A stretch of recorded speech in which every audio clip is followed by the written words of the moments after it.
আসসালামু আলাইকুম।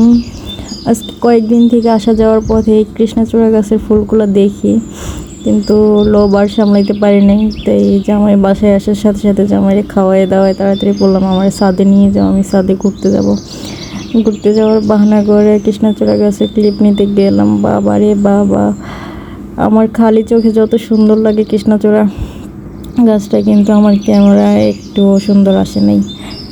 আর সবচেয়ে বড় কথা হয়েছে যে ওইখানে এত বেশি রোদ, মনে হয় যে স্কিন জ্বলে যাবে, এত বেশি রোদ। তো অতিরিক্ত রোদের কারণে বেশিক্ষণ ওইখানে থাকি নাই, একটু ঘোরাঘুরি করে চলে আসছি। আর সবচেয়ে বড় কথা হয়েছে যে আমার আনরোমান্টিক জামাই, সে ওয়েদার বোঝে না, বউয়ের মন বোঝে না, কোনো কিছু বোঝে না। সে সবসময় বাইরে গেলে আমাকে শুধু ভয় লাগাইতে থাকে।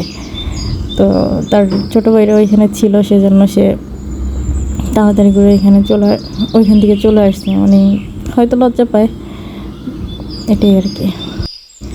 আর এগুলো হয়েছে আমার জামাইয়ের কলিজার ভাইয়ের মুরগি, মাসাল্লাহ দিলে অনেক যত্ন করে রাখছে। 4টা মুরগিকে একদম রাজরানীর মতো করে রাখছে।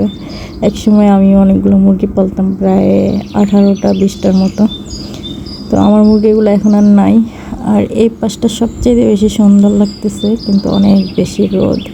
আর ওই যে একটা রাস্তা, এটা অনেকেরই ফেভারিট রাস্তা, একদম পাহাড়ের ঢালু থেকে আমবাগান নিচে পর্যন্ত যায়। তো এই অতিরিক্ত রোদের কারণে এখানে বেশিক্ষণ থাকা যাচ্ছে না, একদম স্কিন জ্বলা যাচ্ছে। আর ভাইয়েরাও যেহেতু এখানেই আছে, তো অনেকটা আনইজি লাগতেছে এখানে ঘোরাফেরা করতে। তাই আমার জামাই আগে সিঁড়ি দিয়ে নেমে যাচ্ছে, আমাকে বলতেছে আসো আসো আসো। তো সিঁড়ি দিয়ে নামার সময় আবার এদিক থেকে আমি একটুখানি ভিডিও নিলাম। আল্লাহ হাফেজ।